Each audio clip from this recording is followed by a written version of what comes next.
Hello. Hey, everybody. Great to see you here. Hello to everybody that's in the chat. If you're catching this on the replay, hello to you as well. Love seeing members too in the chat. Welcome. I'm Natalie, and this is Scientology Life After a Cult, where you will catch me in the mornings doing a recap of the Scientology news that has the internet buzzing. And you will also catch me during the week doing interviews with people in the ex-Scientology community, also people who are protesting and live streaming. So when you hit the subscription button, when you hit subscribe, you want to also make sure to set that notification bell so that you hopefully get those notifications when I go live with interviews, which is what we are doing now. I am very, very excited, and I have so many questions for Mirriam Francis. She is our guest tonight. She is someone who I found to be incredibly inspiring and resilient, and I just want to tap into that. And so this evening, if you have questions, if you could put your question in all caps and then have your question follow, that will help a ton. Thank you so much to my mods in here tonight. Dip Me and Glitter is here, and My Tony is here too. So they're going to be helping out. Super chats get starred automatically, but when you have a question, just write that so I can just find it. Plenty easy, because we're going to try to get to as many as we can. If you could also hit that hit the like button on the way in, I would appreciate that. That helps to get out notifications. Thank you so much. Great to see all of you here. So without further ado, I'm going to bring in Mirriam Francis. Hello, Mirriam. Hi, Natalie. How are you going? Great. I should probably remind people too, and I'll probably remind as more people come in, is let them know that she is joining us from Australia. So there might be a little bit of lag. Just remember that she's joining us from Australia in the tomorrow, because for Yes. you, it is the next day in the morning. But Yes. for me, it is the evening. Yes, exactly. Well, We were just go ahead. sorry. Well, I was going to say we were just talking about how like our timings are like the morning for me is not like my best time, and yeah, for you, yeah, your mornings are your better time. Yeah. So, anyways, I'm gonna do my best. We'll do our best. That's right. We're But yeah, we're gonna get through it. She's mornings aren't great for her, and yeah, I'm always like evenings. I'm like evenings are always iffy, but it's but still I have pretty to early. say It's early I'm here. always, yeah, I'm always so amazed, Natalie. You're so smooth at your lives. Like I don't know how you do it. Because I I'm kind of a stumbling mess a lot of times. Yeah. I am so glad that it comes across that way, because often in my head it is not coming across that way. There's, I'll Wow. hit the speed bumps, but thank you, thank you very much. I'm glad that it's that way. I rather have it that Yeah. way on the outside and then a little clunky in my head. Yeah, that's a really good point. Yeah. No, you do a great job. Yeah. I appreciate it. It is so great to have you here on YouTube. And I'm going to make sure that people know how to get to your channel, which is right here. Right here. It's Rage Against the Dark Arts, is where you can find Mirriam. You want to get over and Yay. subscribe to her channel, which you can see there. I love it. I love that name, Rage Against the Dark Arts. Tell me where that's from, or what inspired that. Yeah. Well, it really came from the Harry Potter sort of theme of defense against the dark arts. And, you're trying to combat evil. And evil can be so like insidious and yeah, so defense against the dark arts, and then also and I grew up sort of reading, like in the time that I was inside this organization as a teenager, I was reading the Harry Potter books, and then also just Rage Against the Machine as well. Just yeah, just that combination of having a powerful force which you need to combat evil. Yeah. Yep, absolutely. I love it. I think it's perfect. And many people are familiar with your story, and some might not be, who are joining, or even who might be watching this video at a later time. And I wanted to give kind of a brief summary. We're going to really get into this whole idea of children in the Sea Org. We're going to talk a lot about that, because you were not only raised in Scientology, you were born into the Sea Organization. And Right. while in the Sea Organization, suffered horrific abuse at the hands of your dad, who, it's important for people to know, was a Sea Org member. Right. Yeah. Hmm. And this was something that was covered up by Scientology for a very long time. You have shared your story on Scientology in the Aftermath, and you've been here on YouTube, and I know you've done multiple interviews, and you have such a unique perspective because not many people, there really aren't, you would think that, oh, it feels sometimes like there's so many, but really, it's a limited, unique experience. I was raised in Scientology. I was not raised in the Sea Organization. I wasn't Mhm. exposed to the Sea Organization till I was about 15, 16, 15. Mhm. So I wanted to ask, with you being born into the Sea Organization, can you kind of talk a little bit about that and paint a picture with how that is, how it's so different? Everybody can assume, but it was also very different at the time when you were very young. Right. So there's a number of reasons. And so what the key difference is that you're born with a collar around your neck. You're born property of Scientology. And you were never meant to have your own identity. And that's from birth. And then there you also have a lot of children that came in their early like in their formative years, like their early childhood. So between, let's say, up to 6 years old, 7 years old. For example, Mike Brown came in at 10 years old. Like, these are really crucial ages, Yeah. and they have been taken from their family, and they've been removed from their culture, from their identity. As we grow up, we connect more and more with our identity and our culture, and it becomes really, really important. And when you don't have those things to um, identify with, and to feel connected with, to be a part of, and you don't have that, then that's really destructive. And so then what we have is that we have varying degree of how people come out of that and how they do after that. If you grew up without any of those things that are really essential for human connection, it can be really difficult. And then also that if you're born in there, you're born without rights. There are no rights, individual rights, that you're given, and you're only to act as a member of a group. And there is no, your interest in art or your individual creativity is not recognized or nurtured or supported. And you're, even to the extent where you are not, you're also denied a proper education as well. So all Mm. these fundamental things that should occur in childhood, I mean, number one being that you should have physical contact with your mother, ideally, or a parent, or a nurturing caregiver. And we didn't have that, so the contact with the parent was sort of few and far between, and that those gaps became greater over time. And I know a number of kids that I grew up with. I even know there's a child that I grew up with that, when she was born, her mother was in another country.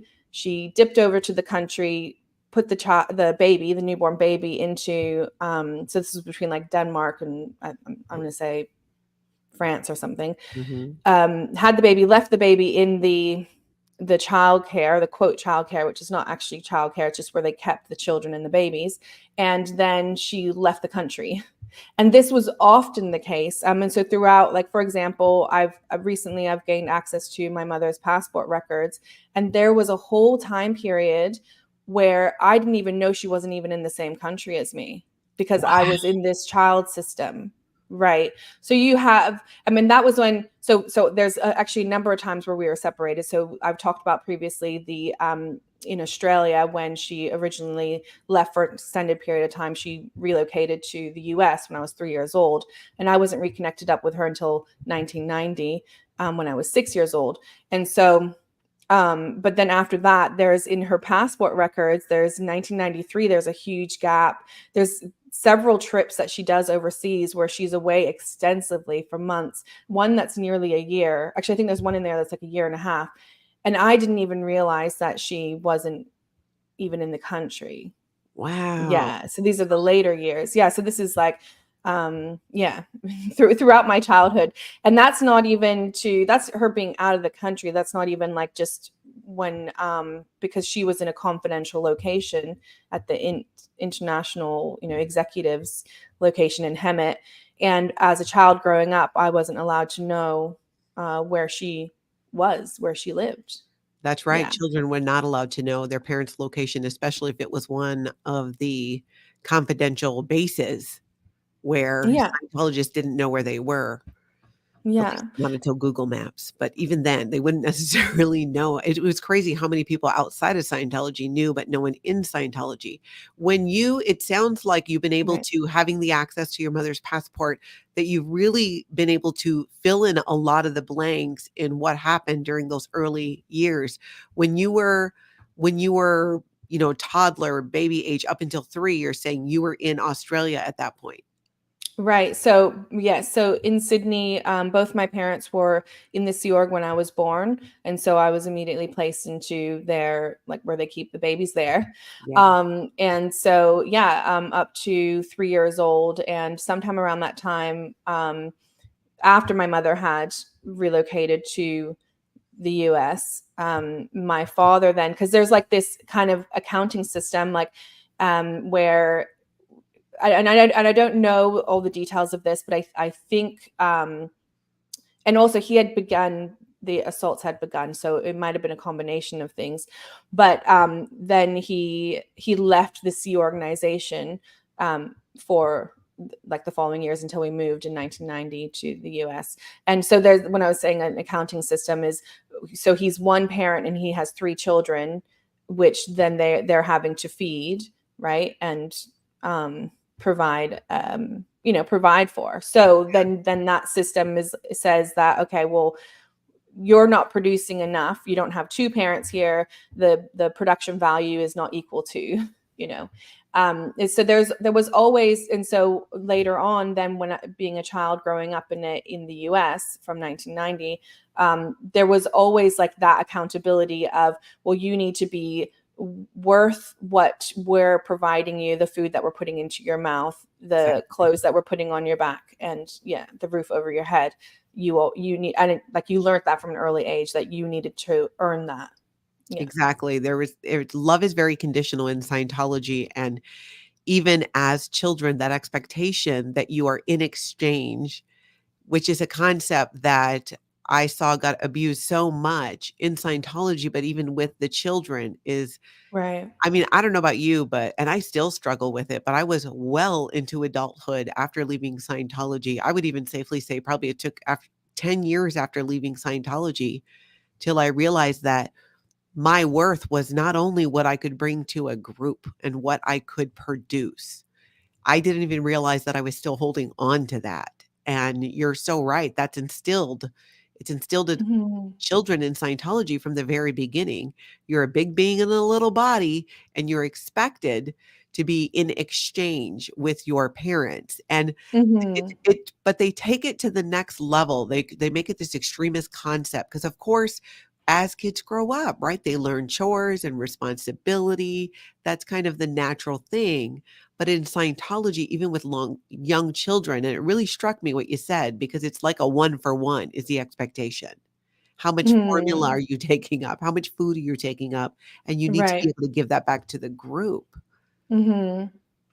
Yeah, yeah, yeah, exactly. And so when that kind of level of responsibility is placed on children at a very young age, um, yeah, that feeling of it being, everything is conditional and you're only worth what you can produce. Yeah. And that's incredibly damaging. It can have lifelong consequences, no doubt. And yeah, and then I also wanted to talk about, just in terms of, okay, so then another scenario that we had, this was quite common, was that the children didn't have access to, so normally, I mean, your parents would have this for you, but in a lot of cases the parents didn't. So documentation either wasn't gotten, or wasn't, like, for example, birth certificates is what I'm talking about. So either wasn't gotten or was lost or whatever. We do know, of course, like, that passports were taken and they were locked up as well. But what would happen is that, because and also parents didn't have enough time with their children, so children had this complete absence of, like, this, as I said, I want to go back to that identity thing, because that's really, really important.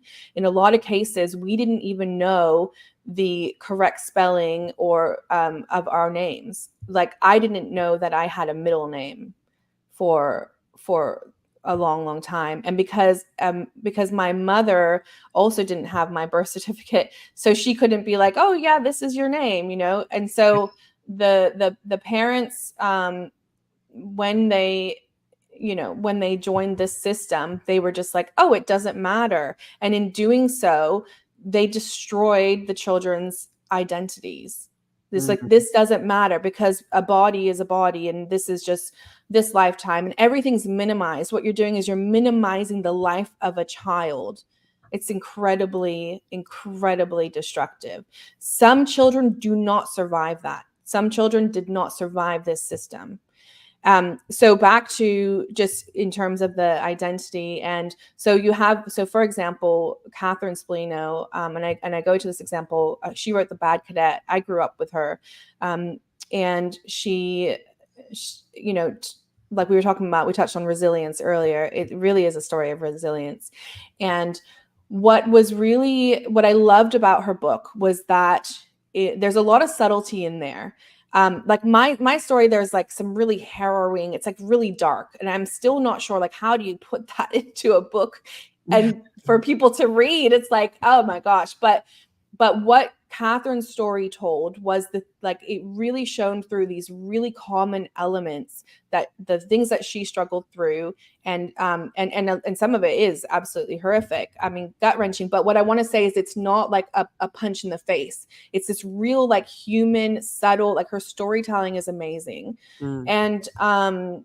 And so I refer to that because there's things in there, like the fact that she didn't know she was legally blind until one day she gets taken to an eye doctor, and the eye doctor is just shocked. I think she's 12 or 13 or something like that. And so she's, and not only that, but she's actually, she has a tear in her retina that she has to immediately go and get fixed. So this is what I'm saying is, like, and Jamie Mustard talks about this as well. No one was looking at his body. No one was from a young age. And I don't I don't think he likes when I drag him into things, but no, he's great. But like, no one was looking at his body. This is the situation. Like, this is the story of it. No one was looking at Catherine. No one even noticed that she could barely bloody see. Do you know what I mean? Like, this is the extreme nature of it. No one was looking at us. And so sorry, it's getting a little bit emotional there, but You it's make a good hard. point. Yeah. And it creates the situation. And then we're still talking about incredibly young children, truly little Right. kids, because how old were you then again when you moved to the States? 6 years old. Yeah, I You were had 6. just turned 6. Yeah. Yeah. It's still so young. Oh, it's incredibly young. And again, like, you haven't formed your own identity yet, but all those things that should be in place, that structure around you to have some things to connect to, have been completely removed. The other thing that you had is that a lot of children were brought in from foreign countries, and so they spoke a different language. And suddenly, and there's no support. So in Sina's case, so I did the Leah Remini Scientology in the Aftermath episode with her. In Sina's case, she did not speak English, and she arrived into this chaotic system, was just placed there and abandoned. She's ripped from anything that she knew. And I think she was, from memory, I want to say she was 7 years old. It's an incredibly young age. It's a violent act. It's actually a violent act. And so, like, going back to Catherine, for example, she didn't even know her correct age. She believed she was an age that she wasn't. And so that's in the book too. I don't want to give too much away, but what I'm saying is, like, the thing about Catherine's book is that there is a lot of these common experiences in there. It told in this way that allows the reader to really emotionally connect and also form their own ideas and opinions. She's not telling you that this is bad or telling you what to believe or anything like that. She allows you to make up your own mind and kind of observe the experience. So I just thought, that was brilliantly done. I'll have to read that, and I would love to chat with her. That's The Bad Cadet, and I'm assuming it's probably available on Amazon. Yes, and also recently is come out on Audible as well, so you can Oh, good. listen to it too. Yes, yeah. Good. So when Yeah. you're in, was it California or did you go to Florida first when you came California, in California? So you Los were over Angeles. at Big Mhm, Blue at the cadet mhm. org there, and you said it was 19. What year was that? 1990 that I arrived. So you would have been just getting there when I was leaving and going to Seattle, because I was in the Sea organization there, but I was pregnant with my first child, and my husband at the time and I refused to end our pregnancy, so we were being sent away. But I left in, I think, September Mhm. of 1990. Was that Oh, yeah, so I arrived September 1990. Yeah. wow. We really did just Yeah. cross paths. But that's Yeah. crazy. I was leaving with a baby and you were just this baby coming in. So Wow, you well, thank goodness you left with your baby. yeah, Yeah. yeah, Yeah. you weren't which wait a minute though. Wait a minute. If it was 1990 and you were Mhm. because I was 6. you were sick, so you were born before 1986 So rule came out. right. Right. So my mother told me that by the time my younger brother was born, he was born 3 years after me, the rule changed. So I think at that stage you couldn't like give birth to a baby and put it in there, you know? Yeah. Um, and so then the rule did change over time, over years. Yeah. So of As the course, children yeah. got So older. then well, I think as you had the government bringing in stronger child protection laws, and I think that you had agencies focusing on protection of children. You had child protection protective services becoming sort of in many countries in through the 80s and the 90s, kind of strengthening and yeah. So there's external changes. Um, and then there was also, I think that's the main thing. And then they just, there's other reasons that they've given, like, oh, we're not set up to care for children. It's like, yeah, Yeah. no shit. But they did it to thousands of children all around the world. And then afterwards, they were like, "Ooh, but it was a bad idea." Yeah, maybe we Uh, should sort of try to get into the childcare business, but it and it sounds right, so harsh to say, but it often felt that way that it was because children were looked at, especially in the Sea Org, no more than future Sea Org members. It was a farm for right. future Sea Org members. That was your entire existence, and what every child in the cadet org, every child who was there born into the Sea Org would do. There was just never another option. How long then how long were you there? Did you go on from there and join the Sea organization when you were older? I did, yes. Yes. So, yeah, so just on that point of where you said it was like a farm and that's what your purpose was. Yeah, we were told that. So we were told, and that's Hubbard's writings Yeah. saying that the children are assets and their purpose is to be trained to be future Sea Org members. And so we knew that, and the adults would tell us that a lot of the times. And if we were, and actually, in fact, being a child was a lower status. So being a That's child right. was undesirable. Yeah. I And forgot about that. so, right. So, yeah, and then there's just tons of things like you weren't allowed to express emotion. I mean, just that one thing is just horrific. How were Had children handled in the cadet org if they did express emotion, whether it was missing their parents or crying because they were hurt, things like that? How was right. that addressed in the cadet? And the cadet organization, for those that don't know, is back in the day, that's where the children were, and they were cadets, Mhm. not children, cadets. They were young Sea Org members. Yeah, I mean, cadet is just a term to try and take something horrific and put a label on it so that, it can sound like it's something real when Yeah. what it was trafficking children for labor. And so, yeah, so your question was, sorry, what was your What my question? I forgot to. Okay. So, Oh, I um, know, I yeah, remembered.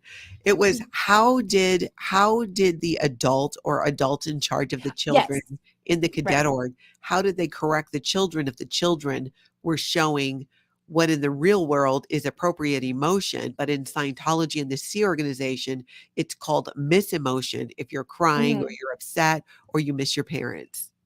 Right. Okay. So it's an excellent question. Thank you, Natalie. And this is why, yeah, you're amazing at doing this. But yeah, so for the large part, it was ignored. So that's kind of step one. It's ignored. Now, is it getting in the way of your production? That's the key question. Yeah. Because if it is, then that's a problem. Then you're going to get handled. Now, maybe you need to do your conditions, your lower conditions. You basically need to get reprogrammed so you can get your head right. And yeah, just and stop this nonsense. And so that's what it would be. Step one, ignore it, because whatever, if a child's crying, like who cares, as long as they're washing the wall. Yeah. Whatever. So in the case, like I would point out, like this is really real to me, seeing Sina arrive into the system. I had already been there for a year. This was my normal. I'd been there since I was 6 years old. No, I think I'd been there for 2 years, maybe even by the time she'd gotten there. So long enough, a year to 2 years, long enough for now separation from everything was normal to me. And I was just there with my friends. And we were just all in the system. And it's easy to kind of forget a lot of the things that you had in the life before, especially when you're that young. You don't tend to reflect back on the past. You're very in the moment. That's how you live, right? Yeah. And so then Sina arrives and she does not stop crying for Mm. weeks. Now, I'd seen other children arrive. They normally would stop crying after a couple of days. There was this one boy that arrived. He kind of cried for maybe a few extra days than that. But Sina was crying every day for weeks. How old For was she? weeks. I think she was 7, from the best of my, as I recall. I think I was 8, she was 7. I think around that sort of age, right? And so yeah. And so, and I mean, we don't know any exact dates, or so, and a lot of times as well, you wouldn't have a birthday. Like your birthday wouldn't be celebrated. So sometimes it's hard to, like, because often you can pinpoint, like, oh, it was this year because I got this for my birthday or whatever, and we had this cake and whatever. I remember having a birthday when I was 7, and it was at the Anthony Building. My mother had bought this massive cake, like a big rectangle, and we went to the swimming pool area, which wasn't, the swimming pool was all boarded up, so you could never use it. But Yeah. this is one of the Scientology buildings where the staff lived and where the children were kept. And there was literally, like, I don't know, over 100 kids. They lined up all these kids to get a piece of cake. Well, there was only, like, let's say 30 pieces of cake. And there was something about that experience, seeing, I was 7. It was my seventh birthday. As a 7-year-old child, seeing all these children line up so desperate for a piece of cake, and knowing that most of them are not going to get a slice. I remember feeling so sick to my stomach. I don't think I even ate any of it. I just remember feeling really nauseous. So there was something very shocking about that. Yeah. So getting back to Sina, this is what I'm saying, right? So yeah, you just like so getting back to Sina, just and she has spoken about this experience, and that's why I'm sort of repeating it. I want people to remember these stories. But and my experience of seeing her just for weeks on end crying because of that separation. She was a child who did not speak English and was just placed there with all these other children with no support. I mean, it's horrific. Like, Yeah. she was placed into a dormitory. She'd never been in a dormitory in her life. She was used to being at home. She had a very close relationship with her mother. Her mother was a single mother. She had a very close relationship with her grandmother. So she had these strong family, strong family life, and this culture and language, and everything was ripped from her. Wow. So, right. I just That's can't what even happened. imagine. It's just to, Right. again, to not speak English and all of that. So this is someone, then you befriended her and you became friends? We became friends probably about a year after she'd arrived. And because I wasn't friends with her when she didn't speak English. Because Wow. I was observing her. Like, I could see her because this child was just always crying. And I was like, well, that's unusual. Like, I mean, it's not unusual at all, but I just didn't understand it. I was too young. Yeah. What I was witnessing was a child being destroyed in real time. And I Yeah. saw it with my own eyes. And so, it's just, yeah. So, um, Yeah, it makes me sad. Well, Um, and it should, because it is very sad to be that yeah. young and be in that situation, and I think it's incredible to know that, even at that age, you were thinking of her, even if you didn't understand it. And I didn't have empathy for the situation. I was just another kid amongst a whole bunch of kids that we Mm, didn't know anything about anything. And we didn't know what was normal, but she had just been ripped from what was normal. yeah, So for her, you know what I mean? And so I witnessed that happening. And okay, and so the what did they do? They ignored her. Her mother brushed her aside. Her mother ignored her. Her mother had a job to do. Sina couldn't understand it. Like she couldn't grapple with that. Well, yeah, how can you grapple with that? How can you reconcile with that? It's just like, right. So a lot of these children, in varying degrees. And also, I mean, this happens for Scientology children. Like, what I want to say is, like, the children who didn't grow up within the Sea organization, trust me, they have their fair share of horrors. um, but I didn't have that experience, so I'm going to kind of speak to yeah, my own definitely. experience, what that's like. Yeah. So to be told that you're an asset and your only future is to be a Sea Org member. Okay. And so then if you're becoming a problem, your emotions are too great, and you're not you're not towing the line, you're not doing what you should, then they will segregate you and they put you into this group called the governess group.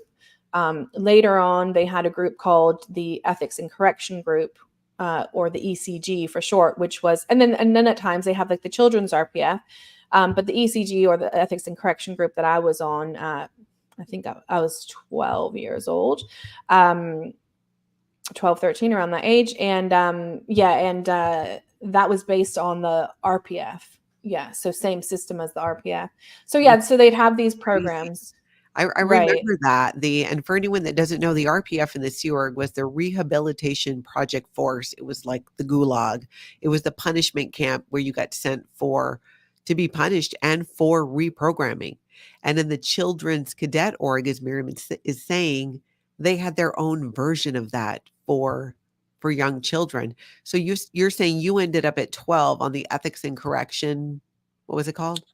Ethics and Correction Group. Yes. Yeah. Do you Yeah. recall what happened, why you ended up there? Yes, because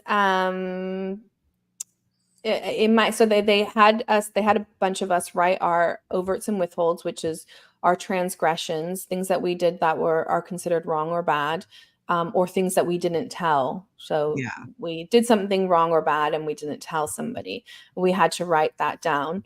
And in that, there was a couple of instances where an older boy and I touched inappropriately, Mhm. basically. And so nothing really significant. It's certainly nothing unusual, right? But yeah, and so the boys didn't get put in it, but I got put in it. Yeah, What? and actually one of the boys who was he actually became, well, he was already kind of like in this kind of security role, like he became like the enforcer of the group, kind of like the Wow. overseer. Yeah. Um, so yeah, Yeah, so they were yeah. pretty much punished. They had to do the condition formulas, which involve making up the damage, but there's definitely, it just reinforces that if you're gonna express emotion, which is appropriate, that you're punished for it, and it's not a desirable thing because it's seen as being out ethics and not okay to express what Mhm. really is appropriate emotion, and Mhm. that's something that carries on throughout the C organization, and I mean, well into adulthood. So you're really being it's just a matter of what age are you programmed at. And so then from there, you went into the Sea Org. Right. And so, Natalie, let me say as well that this not being allowed to express emotion, that's not unique to the Sea organization. That's Hubbard. That's Hubbard telling you that that shouldn't be that way. And the children who grew up in the homes of Scientology parents all around the world also had this instilled in them. And so, where the differentiation, I guess, is that we were a labor force, right? Yeah. And so the purpose of it, the ultimate purpose, is to we'll get that kid back to work, get them on what they said, get them on purpose, right? Get them aligned with the purpose of the group. So in that way, I would say, would be the like that for specifically for labor, for the future labor force for Scientology. um yeah, and so yeah, that's yeah. Yeah, it's very much just that and this is why so many children start so early in the Sea organization that are second or third generation Scientologists, is because you've been groomed for it. I grew up in Scientology, but not in the Sea Org, but it was similar in that the Mhm. lack of emotion and the lack of physical Yeah, contact. I yeah. just thought that was normal. And it wasn't until years later, even into adulthood, actually, it was when my sister had started therapy, and no, actually, she'd been in therapy for a while, but I remember her coming to me and going, "We're going to hug now." Mm, Like, "What do you mean?" And I was very different with my children, and, that instinct took over, but I did not grow up mhm, hugging my sister or having a lot of hugs from parents, really not many at all. And my family had a mhm, business in Hawaii, and I worked full time from the time I was 12 in that business. So going on to this concept of that children are just big being in little bodies, you're right. This is a mhm. Scientology concept. This is an Elvis Yes, Hubbard concept. It's correct. definitely Yes. amplified the further you go up within Scientology. I mean, I still had friends that I could see. Mhm, I had neglectful parents, but they were still there, even though, I think about that, like how my mom was either working a lot or was out with my grandpa dad. That's a whole thing. But I did not have like that, people spending time with their kids and all that. In your situation in the Sea organization, the mhm, parents are often not even in the same area. They're not even physically where they could even reach their children because they're often sent away. And you went into mhm. the Sea organization at what age did you become a full-blown Sea Org member? 13 years old, and I signed my billionaire contract at 12 years old. And let me tell you, there's no like parental, like I mean, the whole thing is just absolutely ridiculous, first of all, and it's just human rights violations, children's rights violations.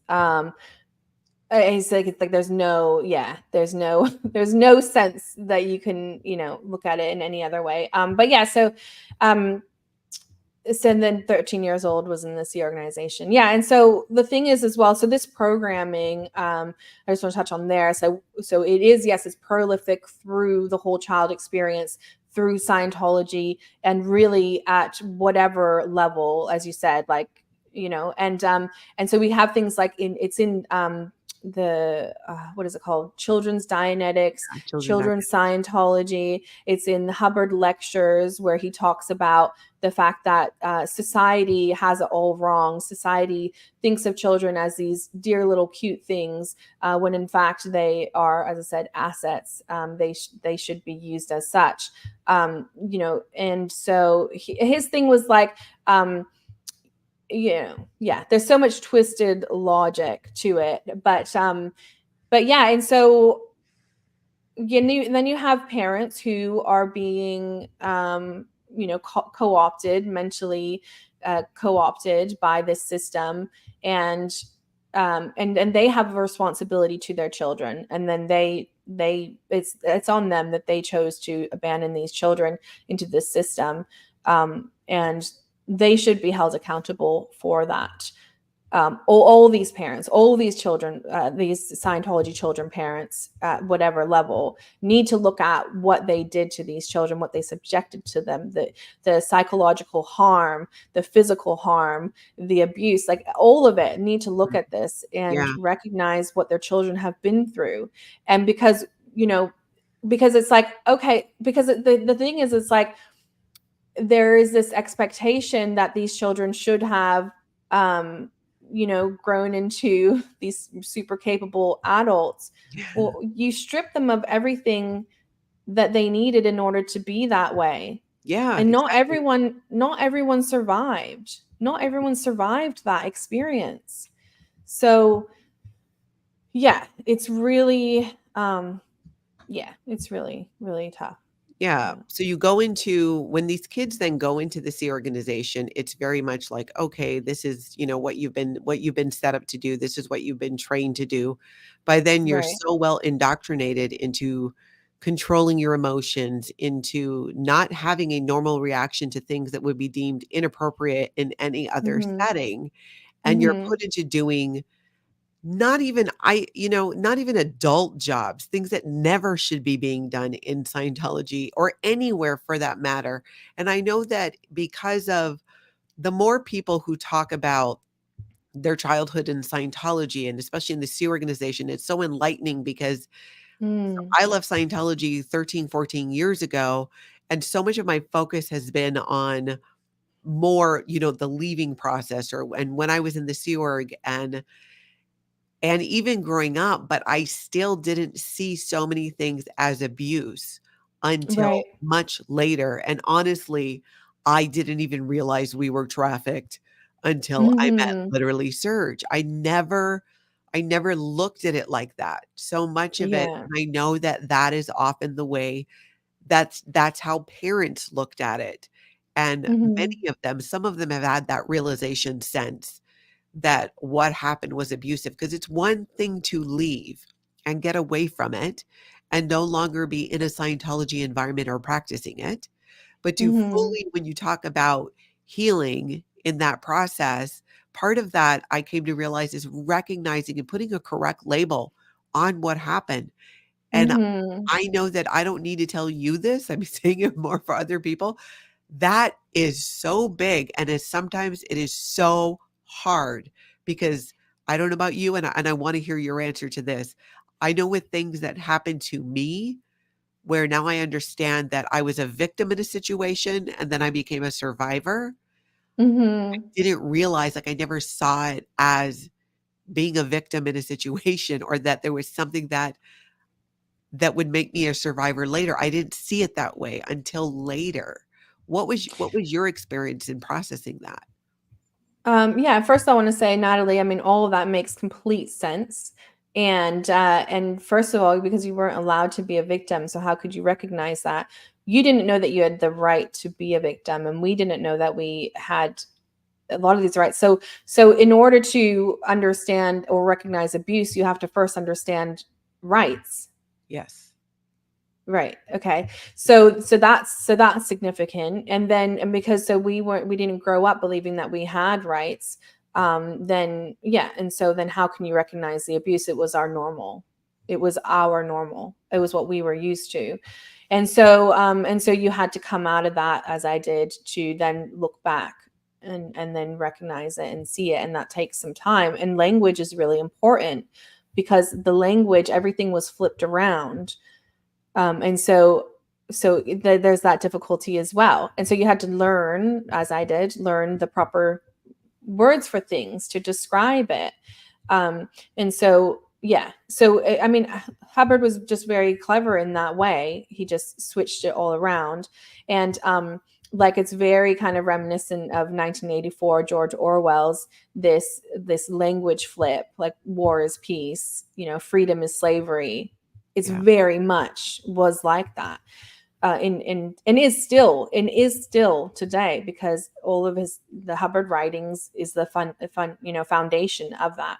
So yes, Yeah, that's what it's I would it's say. So mhm. it's so just beyond mind-blowing, and often I find myself in, and I think especially with your story and with the other, hearing about the other cadets, just my mind gets so blown by that. Even though I was aware of it, I've known about it, it just never ceases to shock me, and I think that that's important. I think part of it Mhm. is the more that I know I've stripped away that cult mentality, I might hear something today that I heard 5 years ago and didn't react the same way because I was still kinda stuck in that, not processing it fully, but just putting up those a bit of blinders, and in a way, it was almost like this defense mechanism when you've not processed so much of the past Mhm. that it's often difficult to hear, and we're all at different spots in our healing, that sometimes it's almost like you're still speaking a different language because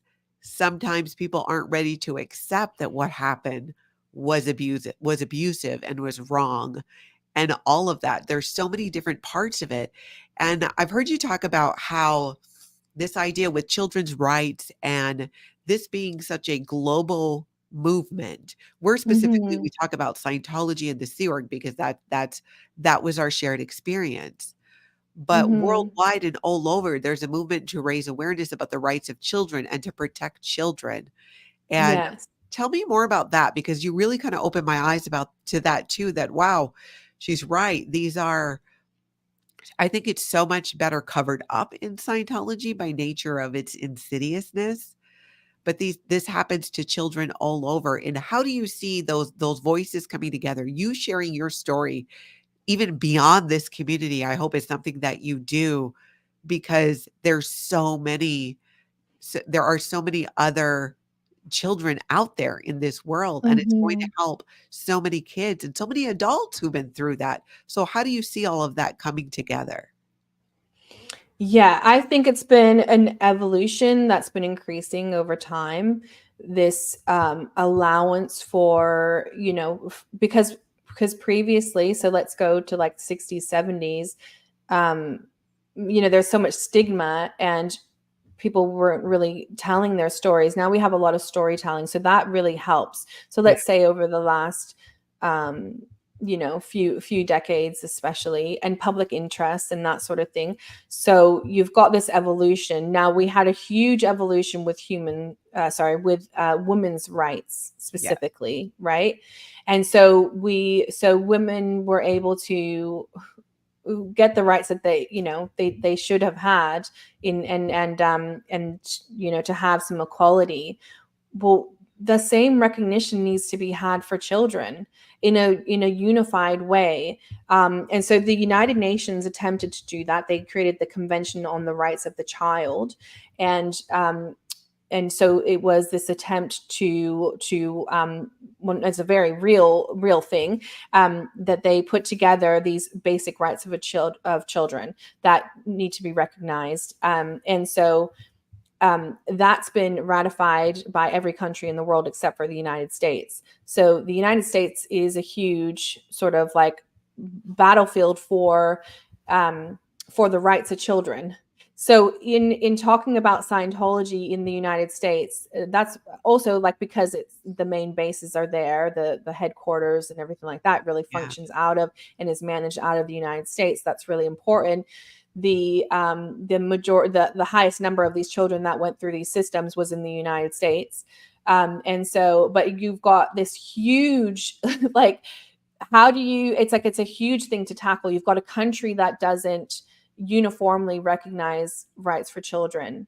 And just basically, I just want to come back to that Convention on the Rights of the Child, that United Nations put together, and all the countries except for the United States ratified, which means they recognize that those are the rights of children.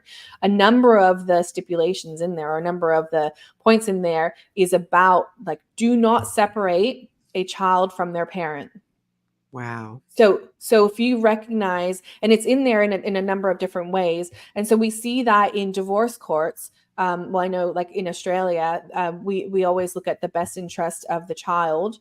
The best interest of the child we do not. So we try and support the like not separating the children from the parents, and yeah, it's best interest of the child is what it's based on. What is the best interest of the child? And so yeah, so where you have this extreme separation from parents, that's damaging, and so that's recognized, and that the child has a right to that because it's part of their early development.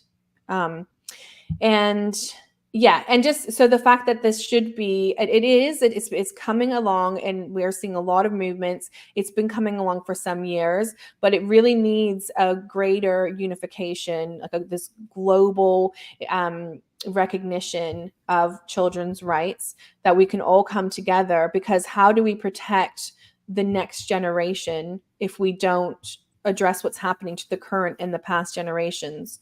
Otherwise, we're just going to keep cycling this abuse. So when I'm saying like in the United States, it's like it's difficult. In Australia, we have better recognition for these rights of children. Yeah, it's blowing my mind what you're saying about that the United States has not recognized that, and I can't wrap my head around why that would be. Did they give a So the reason? yeah, so the idea is like they don't want another, external organization telling them what to do, essentially, like, and then it becoming law. Do you know what I mean? Because Sure. the United States is like, it's a very independent country. And so that's, as I understand the reasoning for it.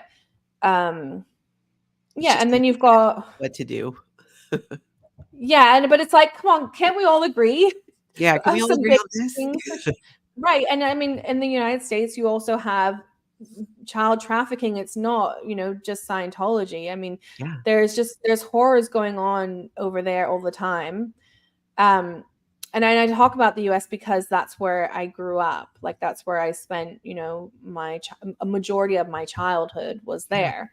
And I was trafficked. I was human trafficked and grew up yeah, not understanding my rights. And the thing is as well, what you have in these um let's say like cult groups is you have children that grow up in this system experience abuses, and in my case sexual abuse, and then it takes a long time, and especially when you have psychological impacts and you have language difficulties and you have this whole um there's so much to kind of like grapple with, and like you didn't get educated and all these things, so all these things that are compounded that you then have to overcome, and you come out of that, and then you try and do something about what happened to you, and then you're told, oh well, too bad, statute of limitations expired. yeah, And that's so so the thing. you didn't have any in Scientology in particular, and in regards to sexual abuse in particular, which was my experiences. I didn't have a right to report my perpetrator to authorities. I wasn't allowed to do that. And in fact, he never received any justice action for what he did, even though it was known about for over about a decade now. So I've recently learned so much more about this situation, and that so like so many more people knew, and I now understand more about what they knew and all this sort of thing. But yeah, so I didn't have rights then, and now I don't have rights for justice now. So there's got to be changes, and I know that there are changes. There's changes with statute of limitation laws in California significantly recently.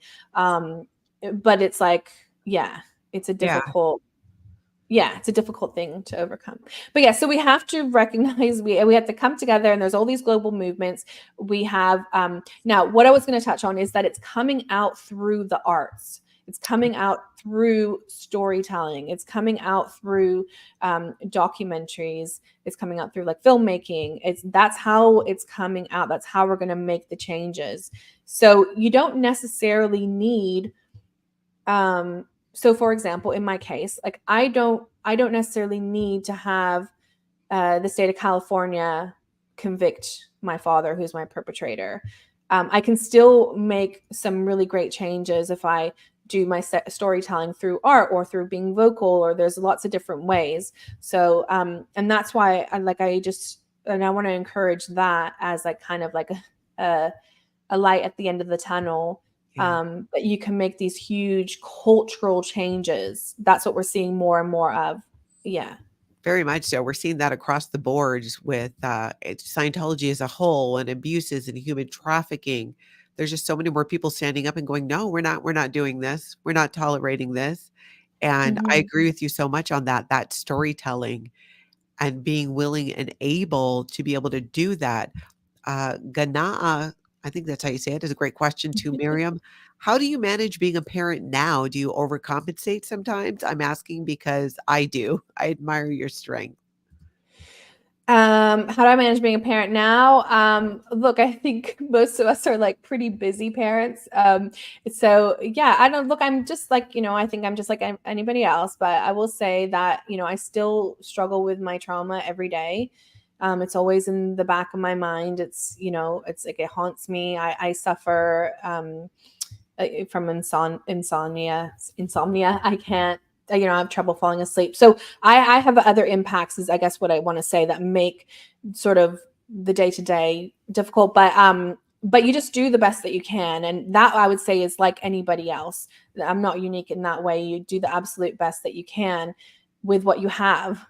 Yeah, Yeah. Yeah. definitely. Hunter Bay is asking, what actual job did they have you doing at 1314? Great question. They put me into the technical training corps. I was being trained to be an auditor for the staff in Los Angeles. Yeah. So we were like a resource to provide them with their Scientology. Yeah. That's right.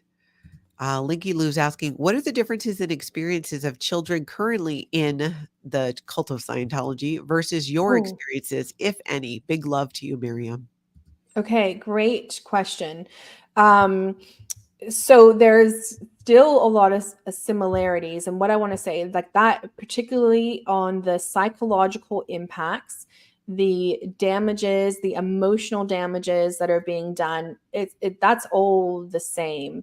And the only thing I would differentiate is to say that this, knowing and understanding I was an asset and that I was being used as a labor force, I understood that from a very young age. That's the only differentiation I would make.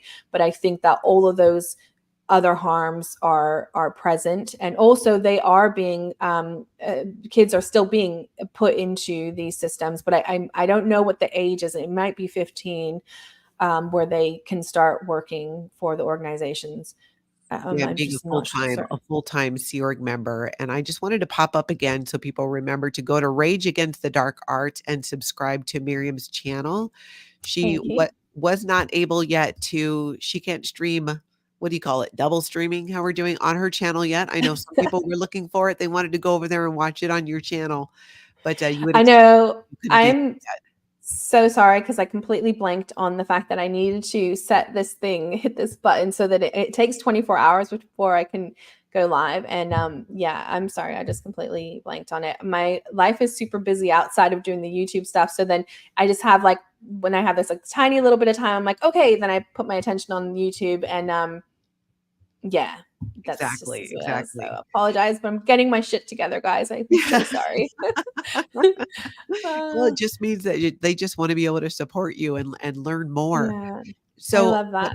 what I Um, as I'm hearing it, then people are going to be able to moving forward. It sounds like you really got some momentum and things that you're working on in terms of raising awareness and giving a voice to these kids. And this is not limited to Scientology, but in so many different areas as well.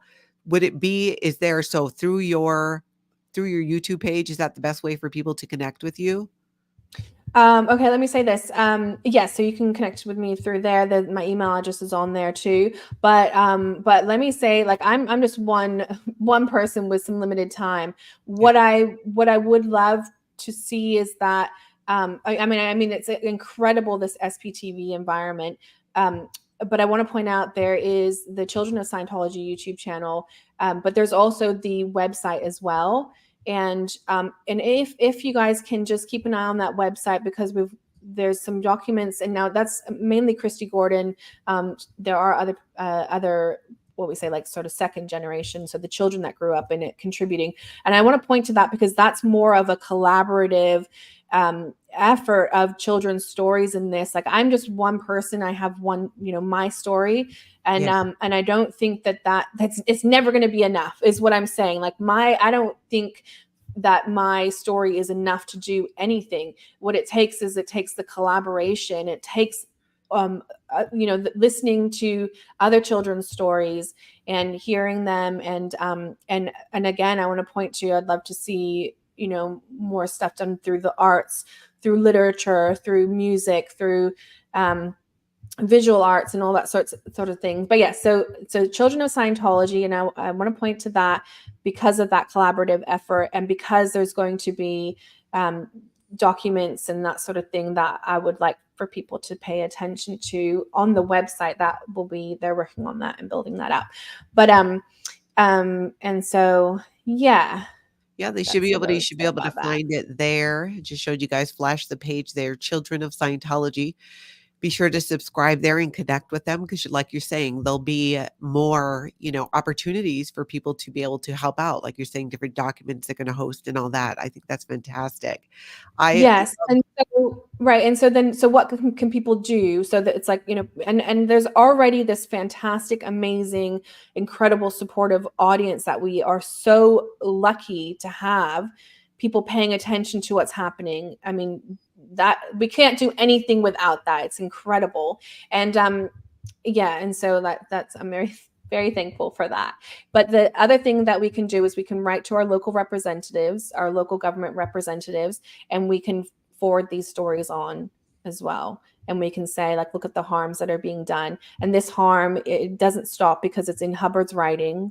And so what we need to do is we need to, if we can, one, have some recognition for the rights of the children, because the children cannot consent to the psychological harm that's being done to them, that's still being done to them today and will continue to happen. So there's got to be some things that we need to do. Okay, and the other thing that I wanted to point out is when I was saying that, the topic of human rights in terms of in the United States, there's so many things there that are difficult to overcome. So what do? What, are you going to change a whole country? No, that's an impossible task. But what we can do is we can change the recognition of an organization. And that makes more sense to do that. And so that's why we have to keep coming back to what are the efforts we can do to remove this tax exempt status. And if that's by writing to our representatives, then that's what I would encourage to do. So, yeah. Good. Yeah. That is truly, it's amazing how a single voice can create such change, and really a large group of people are just multiple single voices coming together. And the beautiful thing about you sharing your story is it's very inspiring. It's inspiring for me and a lot of people, and I know you hear that often, and I just hope that, it sounds weird to say, do you really get how inspiring you are? But My that's That's kind of it. amazing. So one of my closest friends said that to me last night. We were chatting late last night, and she's such a beautiful, kind, sweet person. And um, she said, "Yeah, God, I'm just getting emotions all the time." But yeah, she was like, "Do you real?" I was telling her what I'd been through over the last few months. Yeah. Because in amongst this, like, that's what happens sometimes. I kind of like, batten up the hatches and kind of just like, you know, yes, you need to kind of come back out of that and reconnect with people who love you. That's really important when you're but when I'm going through it, I'm kind of like in the bunker, like, do you know what I mean? And I was telling her the things that had happened over the last few months, and she was like, Mirriam, do you realize how amazing you are? Like, she's like, she's like, everything you just told me, I can't even like understand how you've gotten through that. Like, it's insane. And like, that's helpful. But it's like, no, I don't think I realize it. I don't think I see a lot of it. I'm just trying to survive. That's Yeah. all I'm trying to do.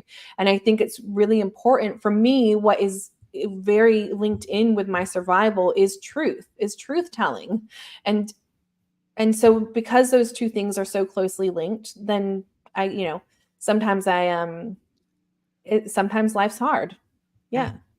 Very much so. Well, I'm glad that you're here sharing your story, and your Yeah. willingness to share it and your openness about it, I think, is what people really connect with on so many levels, so many levels. And it's such a great to be able to go beyond that and actually, want to help and lend your voice and make a change, like you said, for children who are still experiencing this is just amazing. So hopefully you Yeah. won't get sick of hearing that you're pretty amazing.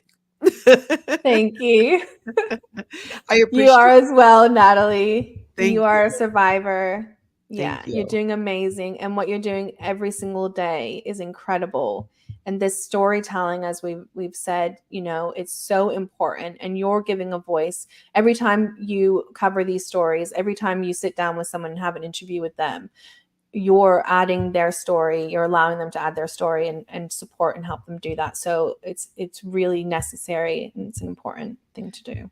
I am so happy to. It's the thing that I love most doing in the world and has been for years. I've been sharing people's stories. I just never thought that it would be here, that it would be on YouTube, and that it would be Scientology. I just don't know how that didn't occur to me earlier. Yeah. Just like, why did I think like that could ever be, a thing? I don't know. I don't know. I guess for me, a lot of it was not recognizing and putting the proper words to my experience. And sometimes it's just easier to Mhm. have it behind you till you realize that it's a lie. If you think it's behind you and you haven't addressed it, it is not behind you. It is right here. But the more it's Yeah, that's addressed, so interesting. yeah, and Mhm. hearing more other people's stories and these shared experiences, even when it's very hard and difficult to communicate or even just hear. It's difficult because it should be, and it's uncomfortable because it should be. But that's kind of the thing, I think, for so many of us who grew up in Scientology. It's feeling that uncomfortableness has its own level of healing, and I think it's that way, and you guys tell me in the comments and tell me in the chat, for people outside of Scientology, when you hear these experiences and then you see the person, I mean, like you were saying, you have good days and you have bad days, but showing up and being there and sharing these experiences where people can see you and go, okay, she's not in the corner huddled up, at least not right now.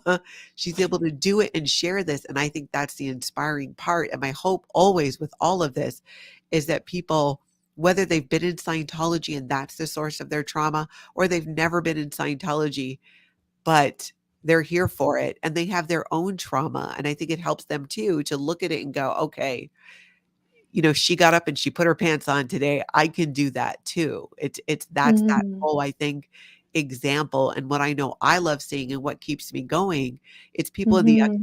Scientology community, but it's also all of the people who've never been in Scientology who keep showing up. And there's something that Mhm. keeps them showing up. So I know there's an appreciation that goes both ways. So I hope you just keep speaking, keep sharing. I know I'd love to have you on again because there's just so many things to talk about.